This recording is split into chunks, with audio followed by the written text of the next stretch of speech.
చాలా నిర్లక్ష్యంగా pollution control board అసలు ఉందా లేదా, అసలు ఆ బోర్డు కానీ దానిలో ఉన్న మెంబర్ సెక్రటరీ కానీ ఎక్కడా కూడా పని చేస్తున్నట్టు ఎక్కడా కనపడతలేదు అధ్యక్ష. ఏదన్నా పని మీద వెళ్తే డిప్యూటీ సీఎం గారి పేరు చెప్తున్నారు అధ్యక్ష.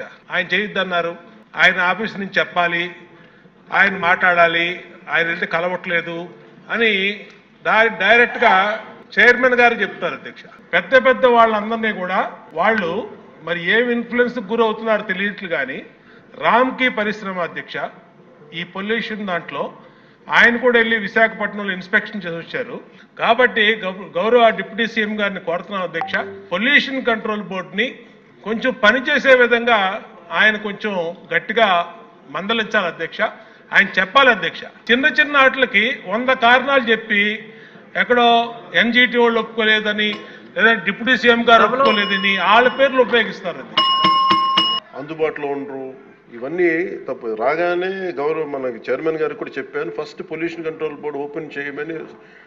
అదొక వాస్తవం ఏంటంటే పొల్యూషన్ కంట్రోల్ బోర్డు సామాన్య మనిషికి సంబంధం లేదు, ఓన్లీ ఇండస్ట్రియల్ కనెక్టెడ్ అనుకుంటారు.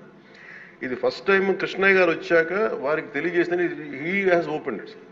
ఎవరైనా సరే ఎనీ ఆఫీస్కి వెళ్ళిపోయి మీరు పొల్యూషన్ కంట్రోల్ బోర్డు ఆఫీస్కి వెళ్తే మీకు అది ఓపెన్గా ఉంటుంది. దానికి నేను బాధ్యత తీసుకున్న తర్వాత మొట్టమొదటి చేసిన అధ్యక్ష. కాబట్టి దీని మీద అవగాహన కల్పించాలి. అసలు వెళ్తే కొంత సమాధానం, ఎందుకంటే first of all there is extensive employment shortage ఉంది, దానికి అదొక మేజర్ సమస్య. అలాగే వారు లేవనెత్తింది ఇంకొకటి రామ్కి సంస్థ మీద, వారికి షోకాస్ నోటీస్ ఇష్యూ చేయడం జరిగింది, యాక్షన్ తీసుకోవడం జరిగింది.